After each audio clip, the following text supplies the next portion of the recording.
Le soir, avant de monter dans notre chambre, moi j'ai Marie qui est là et j'ai aussi la croix de Dieu qui est dans notre maison. Donc avant de monter, j'ai un bénitier aussi, je prends l'eau bénite et j'ai le signe de croix tout en priant mon Père. Une fois que j'ai fini cette prière-là à mon Père, là je me retourne à Marie et je prie « Salut Marie ». Là je suis sûr que je vais pouvoir monter, me coucher dans de bonnes conditions. La prière des œuvres, et c'est aussi notamment l'adoration et la célébration de l'Eucharistie. Voilà, il y a à la fois la dimension personnelle et communautaire, voilà, le temps de l'oraison aussi. Alors quel style de prière j'ai découvert pour le coup une prière qui me correspond très bien, c'est l'acte de foi, l'acte de charité et l'acte d'espérance. C'est une prière que j'affectionne particulièrement et que j'essaye de prier tous les jours. En premier, je dirais spontanément la louange, car ça me remplit d'une joie intérieure. Mais après, j'apprécie aussi énormément les temps calmes ou les temps d'adoration qui m'aident à me retrouver intérieurement. Alors tous les jours, moi je vais plutôt prier au coin prière, surtout le matin et le soir en famille, mais dans la journée en tout cas, je vais avoir tendance à dire un « Je vous salue Marie » pour quand je pense à une personne en particulier, ou alors je me mettre à chanter dans la voiture. Voilà, ça dépend de la journée, comment ça se passe.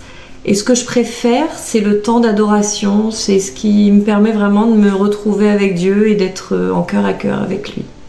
Je pratique une prière contemplative, je médite la parole de Dieu et je me laisse guider. J'écoute tout au fond de moi-même ce que le Christ me dit et pour pouvoir les mettre en pratique. Alors, je vois, moi, au niveau de la prière, en fait, ma prière n'est plus la même qu'il y a 10 ans, au début de ma conversion. Elle évolue. Au début de ma conversion, j'apprenais les prières parce que je ne connaissais pas forcément. Et j'ai écouté beaucoup la vie des saints, je lisais beaucoup la vie des saints et des saintes. Sainte Thérèse d'Avila, Saint Jean de la Croix, et je m'inspirais beaucoup en fait d'eux pour nourrir ma prière. Maintenant, au fil des ans, en fait, cette prière est devenue constante toute la journée. Voilà, le Seigneur est avec moi tout le temps. Aujourd'hui, le Christ est présent dans ma vie de tous les jours. Donc, je me lève le matin, je lui dis merci, je lui parle. Je pars à pied de chez moi à mon travail, j'ai à peu près 20 minutes à pied de trajet et je fais le chapelet. Je vais un petit peu penser à Don Camillo. C'est-à-dire que moi, Jésus, je lui parle.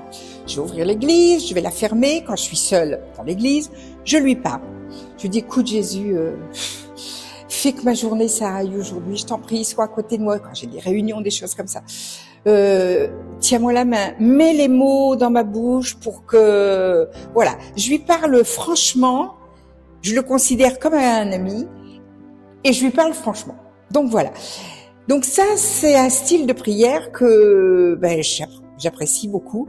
Bon, également les prières classiques, hein, le Notre Père, Je vous salue Marie, le Je crois en Dieu, tout ça. Et puis également quand j'ai un moment de solitude, j'écoute beaucoup Glorious. Au début, j'ai commencé avec un Notre Père et un Je vous salue Marie. Mais après, j'ai découvert la liturgie des heures avec le bréviaire et j'ai beaucoup accroché parce que j'aimais le sens que les psaumes apportaient à la prière. Donc maintenant, j'essaie de faire le plus souvent possible les laudes et les complis. Et il m'arrive aussi parfois de faire un chapelet. Alors la prière est avant tout un échange entre Dieu et les hommes, entre Dieu et moi. Et pour moi, c'est le chant, c'est la musique. C'est ce langage, celui de Dieu, celui qui vient de lui, et celui que j'ai tissé avec lui.